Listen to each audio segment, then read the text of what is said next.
Hey everyone, and welcome back to another World of Warcraft Legion Alpha video. Today we are going to be going through the Broken Shore as the Alliance because the Horde version is currently not available on the Alpha. Now this video does have loads of spoilers, but if all you want is my opinion on what the Broken Shore is like, go to the time that is flashing on your screen right now, and you can skip all the spoilers. Anyway, let's get right into the event. So after talking to a few different NPCs, we eventually leave from Stormwind Harbor, with the idea being that these are supposed to be the forces which are heading off to basically reinforce the people who landed in the Legion cinematic trailer. As you may have noticed from the cinematic trailer, it didn't seem to go too well for them, so we end up on this boat sailing towards the Broken Shore. I haven't seen so much as a seagull for hours now. There is a foulness in the air, and we are headed directly towards it. And we get some voice acting. Now, this is not fully voice acted at the minute. A few characters do have some of their voice files missing. Light's sake, what is that? It appears to be a great source of fell energy.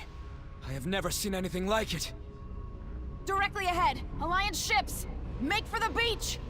Hold on, everyone. This is gonna get worse before it gets better. And after that, it essentially fades into this cinematic showing us landing on the beach. Now, it's a bit weird because this cinematic plays, then it kind of goes to a black screen, and suddenly the boat is all up on the shore. But it's a pretty cool looking scene. This Broken Shore stuff, it's kind of a mixture aesthetically of, say, Mardoom, and then, well, I suppose the Night Elf stuff. It's kind of corrupted looking, which is pretty cool.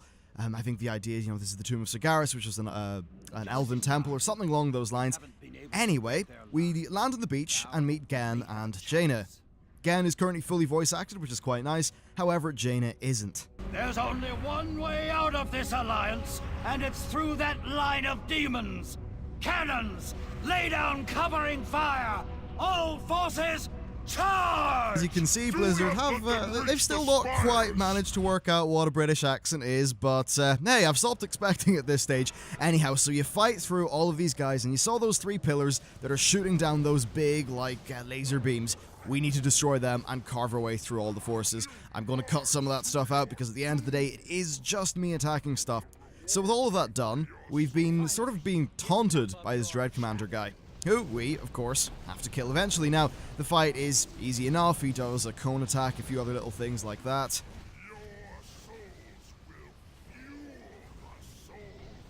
One or two cheesy little bits of dialogue, but hey, it's a demon. We're probably going to forgive that. Anyway, the fight's easy enough. I don't really know how it's going to balance, though, when you get a full host of 40 players in here, because this is designed to be with 40 players. Anyway, we move on to stage 4 of this scenario, which is to find Varian. Of course, the idea is that we are, here to reinforce. We lost many good troops.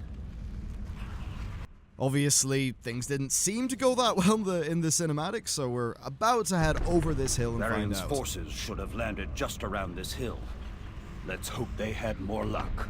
Neither have I. Something has changed.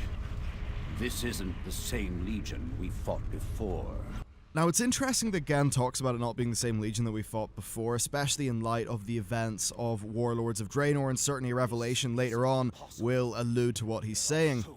We get some kind of Warhammer 40k-esque spaceships warping in, which, you know what, I don't care that this is World of Warcraft, that is really, really cool. And this is certainly a universe where Blizzard have been able to design things such that they've got a lot of freedom when it comes to levels of technology, and I think they're using that actually quite brilliantly here to make the Legion feel a bit different to how they did in TBC and also be very cool in the process.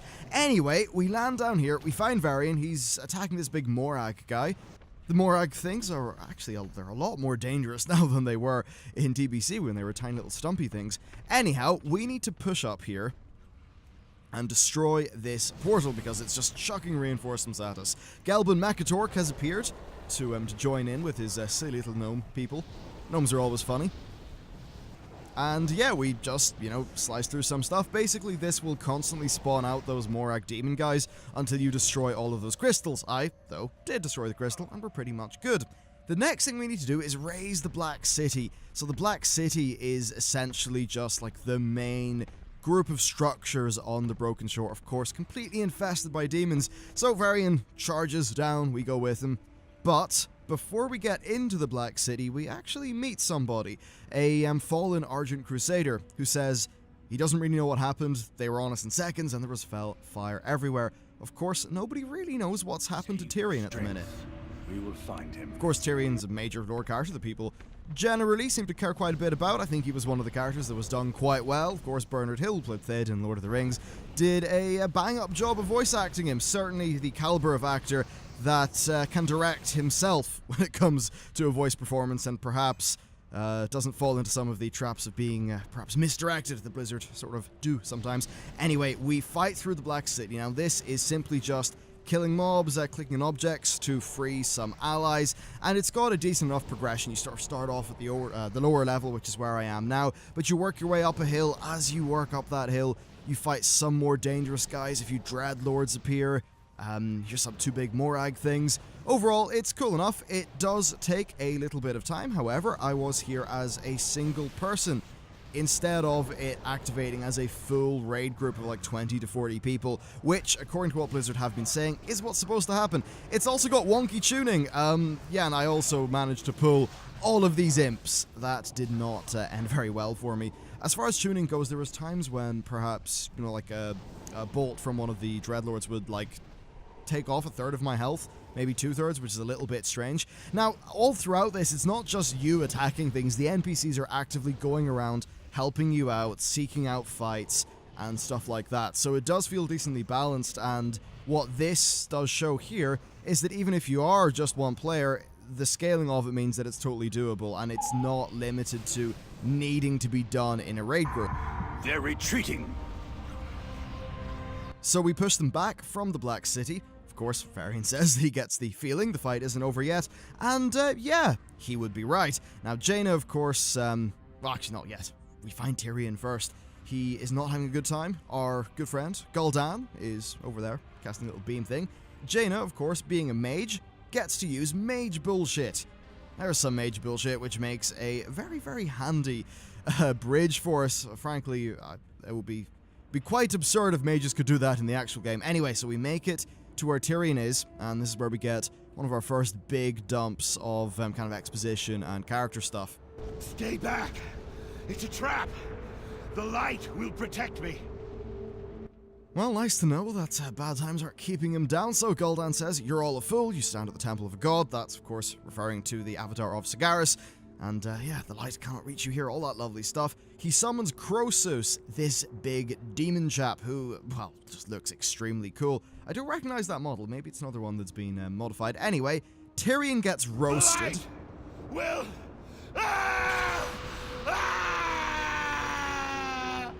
And then plopped into some green soup, so we'll see what happens to Tyrion later on. But until then, Croesus is a big problem. So Gul'dan just says, you know, everything you've worked for, you sacrificed. Tyrion's gone. You liked Tyrion quite a bit. Now you should feel bad. And yeah, he's basically just being a conniving arsehole, as he typically is. Anyway, we need to get rid of Croesus, this big dude. So Croesus was a fun enough fight. However, as far as balance goes, it has this big cone ability, which really is very fast and does a lot of damage. Obviously, you can see there I did not react to that with particular speed. But still, I feel like I was okay, and it still hit me. Maybe they'd want to slow down the activation time of that cone a little bit. Now, just to celebrate almost killing this guy, I, of course, managed to get myself killed. You know, very heroic, as I strive to be. Anyway, Croesus eventually gets killed. And I imagine with a full raid tier of 40 people, you know, or not raid tier, a full raid of 40 people, you'll just have so much death that it will be hilarious. Anyway, with all this done, we need to stop Gul'dan. Jaina throws up another ice bridge for us. Very handy of her, always obliging. We head across that, and then we are at the mouth of the tomb of Sargeras, which Gul'dan himself is standing in front of. Varian says there's nowhere to run. I'll guarantee you a swift death, all that stuff. But, of course, Gul'dan is having none of that shit. He is, as I said, a conniving arsehole, and therefore can just summon in some help from a portal. And he really does do that. It's got quite a cool little spell effect. Loads of them sort of warp in. I really like warp effects. It's pretty cool. So we have to fight off this wave of demons here. And yeah, they're pretty okay to fight, really. Croesus was the only thing that will kill you a lot here if you're, if you're getting caught out by the thing. Anyway, so we fight another wave of demons. This time it's got 2 big infernals, loads of... not Felguard, I think there's something else. But anyway, they all die, and we get something particularly interesting to happen. So Varian says, no matter how many you throw at us, we'll slay them all. But you'll notice Lord Jaraxxus, Eridar Lord of the Burning Legion, the Eridar twins, Brutalis, a bunch of bosses and people who we have already killed in the Burning Legion, including the three lads, Mephistros, Tichondrius, and Bliblab, the Dread Lords that have been doing sort of, weird stuff since Warcraft 3. They all appear, everyone charges in, and then we get a rad cinematic, and we're instantly ported to Stormwind. Now, in that cinematic, we know that Varian Wrynn dies. Gan cannot really face bringing his a letter from Varian to his son, so he asks us to do it. Of course, Gan is one of those characters that is supposed to be very angry, full of rage, not the best at emotions, so it stands to reason that we are the one who ends up doing this. So there is the coffin of the dead, or the late Varian Wrynn. Unfortunately, it kept on phasing in and out of existence because it's the alpha. So all the leaders come to give their support. Velen says, of course, you're not alone. Now, Janus says, against both the Legion and the Horde. Of course, Prophet Valen's like, what? Nope. To which Janus says, the Horde betrayed your father and left us to die. To fight beside those cowards would be to dishonor everything that he stood for. Of course, they're going for the whole angry Jaina route again. Velen is not particularly happy at this quarrel, and that his people know that being divided against facing demons is a pretty bad time. Of course, lots of Eridar lore. Of course, Anduin, being a goody two-shoes, does agree with Jaina. I think he is right in this case. But Jaina, in a streak of amazing Blizzard writing, quite literally takes a hissy fit and ports herself away. I don't know. I feel like it's weird when you read War Crimes and you see, say, Christy Golden write some, really good stuff for that character, and then you see Blizzard kind of take that character maybe in less of a good direction. It's just because we haven't really seen Jaina, and she's had that great character development in War Crimes, and this is like the next time we interact with her. And we get madness. But then we talk to one of the demon hunter guys and says, hey, by the way, this room's full of demons. See all the guards? Yeah, they're actually demons. And it turns out half the guards were demons in disguise. Lovely stuff. I actually really did appreciate this little twist in the story. It's a good way of, conveying the threat of the Burning Legion and stuff like that. They can quite literally be anywhere. So we fight our way through these Felguard guys. We close down their first portal, and then we close down their second portal. And with that done, we talk to Anduin for a final time, and he tells us to go and talk to the War Mage in the library and head off to Dalaran. Almost directly from Dalaran, then, that is where we go on the first leg of our artifact weapon quest. So basically with Legion, you're going to have the Broken Shore, and then you instantly go into getting your artifact weapon. Now, that might be, I'd say, an hour and a half worth of content that players will get to experience. And of course, for the most part, the artifact quest stuff it's not 100% different for every class. Some stuff is shared, but there is quite a lot of unique content there. So the way that Legion is kicked off is sort of in such a way that you get maybe an hour and a half of decently high octane content. Before I move on to the non-spoiler section, I just want to say it's a bit interesting what they're doing with the Burning Legion. They're bringing a lot of characters back. I don't know if that's cheap or not. We'll just have to see how it's actually done in-game. Certainly, as far as character deaths go, I feel like it's a little bit of a pity the way that they've done some of these. Again, there are things which I could spoil beyond this video in relation to one particular character. I'm not going to do that, but suffice to say, I think it's a bit strange when a character is not really touched in-game for a long time, and then they are brought back just to be killed. I think that does feel a little bit cheap. I totally understand from Blizzard's perspective, though. They're doing an MMO, they can't have every character in every expansion, but I think maybe when they're planning, that's something that they should bear in mind. Additionally, as far as all of these demons go, with us seeing the three Dreadlords and also seeing the likes of Jaraxxus, are these guys going to be raid bosses? That's something that's quite cool. I think actually I'm almost sure a few of them are raid bosses already, but maybe in the raid after the one that we're currently in. Anyhow, let's start the non-spoiler section of this video. What did I think overall? Well, I was actually a little bit underwhelmed, I'm afraid to say. yeah, I don't really know why, but a lot of this just kind of fell flat for me until we ramped up to some of the sections at the end. Now, I do want to make it extremely clear that this is the kind of content that really does rely on cinematics and voice acting. The cinematics are not in at the minute, and a lot of the voice acting isn't in. Plus, it's reusing some music from Warlords of Draenor that obviously, or I'd hope, obviously, won't be the case. Have its own music whenever it comes out. So overall, I'd say that the gameplay maybe isn't that great. Perhaps they don't do as good a job of pushing character development throughout the duration of this scene. As an example, I think they did an excellent job, or at least a pretty good job, of characterizing Khadgar when it came to Tanan Jungle. You got that he was very powerful, he, a bit of wit to him, things like that. It's a little bit tricky to do the likes of that in an MMO, and they did it quite well with Khadgar. I don't feel like they managed to do anything really like that with this event, though. It was very much just you're killing demons with, the old world characters, and there will, a few twists happen.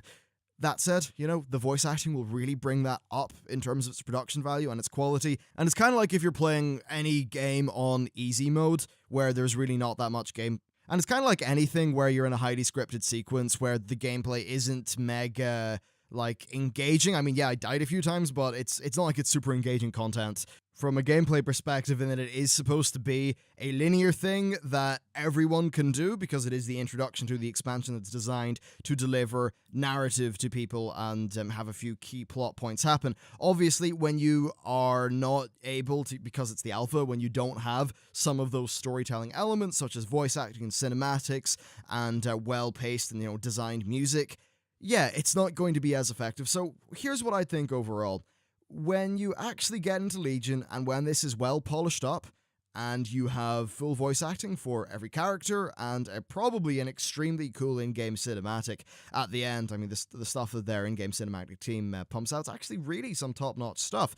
So once all of that's in, I think this is going to be a pretty fun bit of content that will kick the expansion off in a way that tells people what the threat of the expansion is, and, and then instantly just dump them off into the Artifact Weapon quest, which itself will be a voice-acted bit of content that's got some bespoke elements to it, that's got generally pretty good gameplay. So you'll have this hour and a half or so of content, maybe even 2 hours, depends on the class quest, I suppose.